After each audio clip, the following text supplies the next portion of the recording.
लोकमत आणि बुलेटिनमध्ये घेऊया दुपारच्या 100 बातम्यांचा वेगवान आढावा। सिंदखेड राजा नगर परिषदेचे नगराध्यक्षपदाचे वंचितचे अधिकृत उमेदवार शेख जिलानींनी उमेदवारी अर्ज मागे घेतला तेव्हापासून बेपत्ता असल्याचा आरोप सविता मुंडेंनी केलाय। राष्ट्रवादीचे जिल्हाध्यक्ष नाझीर काझींनी हे अपहरण केलंय। या प्रकरणी पोलीस तक्रार दाखल करणार असंही सविता मुंडे म्हणाल्या।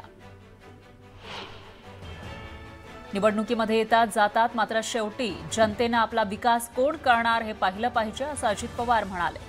राज्याला विकासाच्या दृष्टीने कसं पुढे नेता येईल त्या दृष्टीने महायुती काम करते, विकासासाठी पाठीशी राहा असं आवाहन अजित पवारांनी केलं। अहिल्यानगर जिल्हा सहकारी मध्यवर्ती बँकेच्या अध्यक्षपदी माजी आमदार चंद्रशेखर घुले पाटलांची बिनविरोध निवड झाली। भाजप आमदार शिवाजी कर्डिले यांच्या निधनामुळे जिल्हा बँकेचं अध्यक्षपद रिक्त झालं होतं।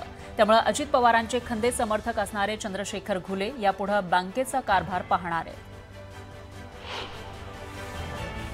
अंबरनाथमध्ये एक मोठा उलटफेर चालला आहे। अंबरनाथमध्ये शिवसेना उद्धव बाळासाहेब ठाकरे पक्षाचे 2 उमेदवारांनी निवडणुकीतून माघार घेतली, त्यामुळे ही जागा शिंदे गटासाठी त्यांनी सोपी करून दिली अशी चर्चा आहे। शिरूर नगर परिषद निवडणुकीसाठी अजित पवारांच्या राष्ट्रवादी काँग्रेसकडून प्रचाराला सुरुवात करण्यात आली आहे। आमदार माऊली कटके यांनी प्रचाराचा नारळ वाढवून शुभारंभ केला। यावेळी राष्ट्रवादीच्या शिरूर नगराध्यक्षपदाच्या उमेदवार ऐश्वर्या पाचरणे आणि इतर उमेदवारांच्या प्रचारासाठी शिरूर शहरातून रॅली काढण्यात आली।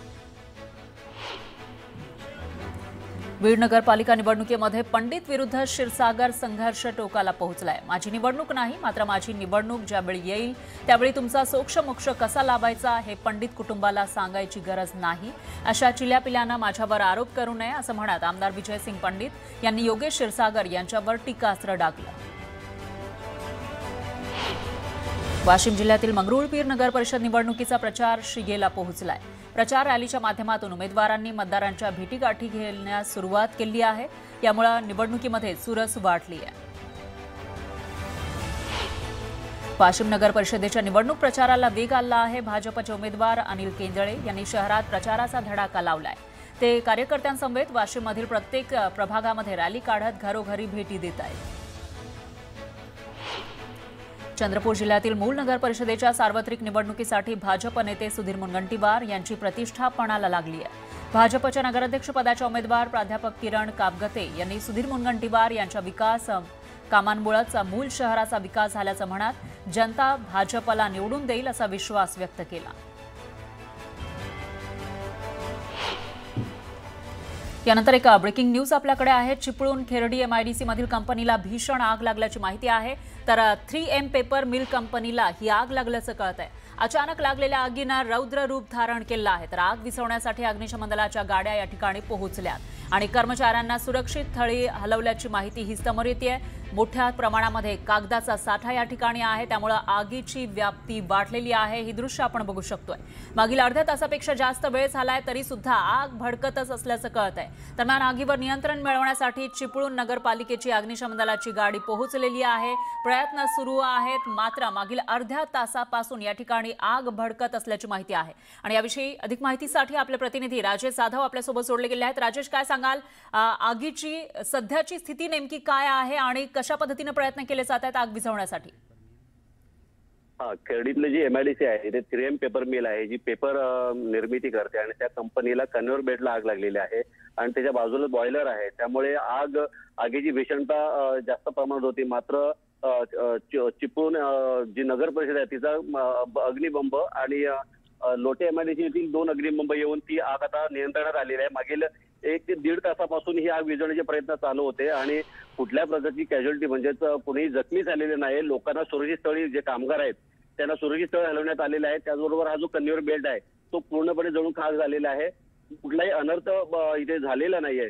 मात्र याच्यातनं जी सुरक्षितता आहे कंपनीची ती कुठेतरी धोक्यात येताना आपल्याला पाहायला मिळत आहे। मात्र कुठल्या प्रकारचे कोणी जखमी न झाल्यामुळे इथे चांगले आशा व्यक्त करण्यात येत आहे। त्याचबरोबर इथली जे सेफ्टीच्या ज्या नॉर्म्स आहेत त्या कुठेतरी न पाळल्यामुळे ह्या गोष्टी झालेल्या आहेत अशी चर्चा आहे। मात्र आता जो आगीचा लोड होता तो पूर्णपणे बंद झालेला आहे। त्याचबरोबर जो धूर होता तोही पूर्ण गेलेला आहे आणि आता आग पूर्ण नियंत्रणात आहे।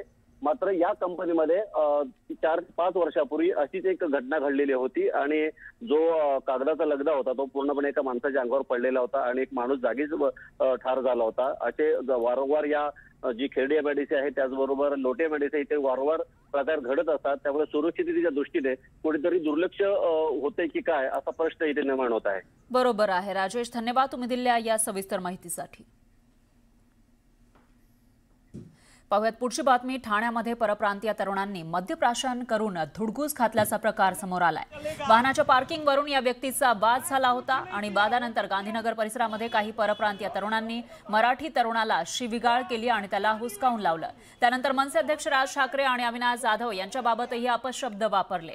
या घटनेनंतर मनसैनिकांमध्ये संतापाचं वातावरण आहे। दरम्यान ज्या वेळेला धुडगूस घातलेला होता मद्यप्राशन करून या परप्रांतीय तरुणानं त्यावेळेचा हा व्हिडिओ।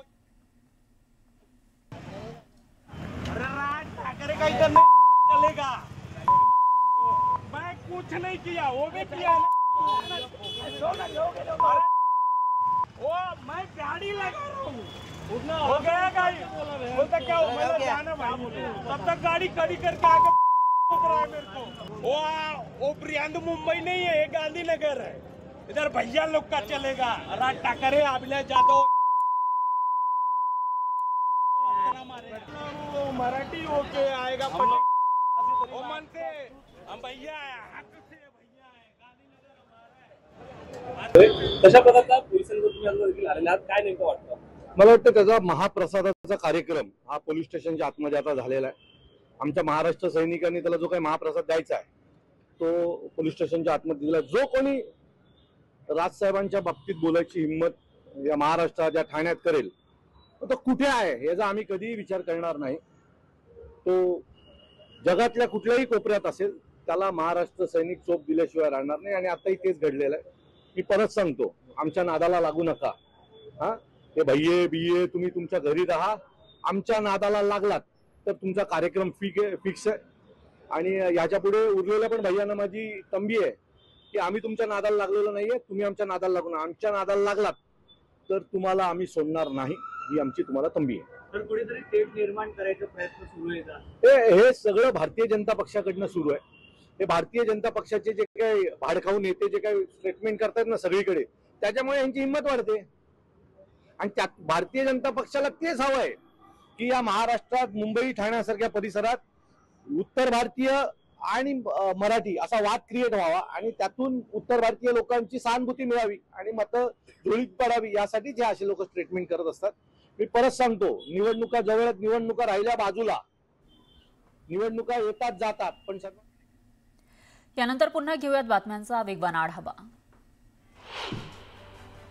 बुलढाण्याच्या नांदुरामध्ये मतांसाठी पैसे वाटतानाचा व्हिडिओ व्हायरल झालाय। मतदारांना घरात जाऊन थेट पैसे वाटत असल्याचं या व्हिडिओमध्ये दिसतंय। तर निवडणूक अधिकारी आता काय कारवाई करतात याकडे लक्ष आहे। नगर परिषद निवडणुकीच्या प्रचारादरम्यान नेत्यांकडून जनतेला अनेक आश्वासनं दिली जात आहेत। मंचर नगरपंचायतीचा नगराध्यक्ष आणि आमचे सर्व नगरसेवक भरघोस मतांनी निवडून द्या, मग मंचरमध्ये विकास निधीचा पूर वाहिल्याशिवाय राहणार नाही असं आश्वासन राज्याचे माजी सहकार मंत्री दिलीप वळसे पाटील यांनी मंचरच्या जनतेला दिलं। खर्चाची चिंता करू नका, निवडणूक आयोगाला हिशोब द्यायला आम्ही बसलोय असं विधान चंद्रशेखर बावनकुळेंनी केलं होतं। बावनकुळेंच्या वक्तव्यावरून निवडणूक आयोगावर किती दबाव असू शकतो हे दिसतंय, अशी टीका एकनाथ खडसेंनी केली आहे। भुसावळ इथल्या जामने रोड परिसरामध्ये एकनाथ खडसेंच्या हस्ते कार्यालयाचं उद्घाटन करण्यात आलं। आगामी स्थानिक निवडणुकांसाठी जोमानं काम करा असं खडसे म्हणाले।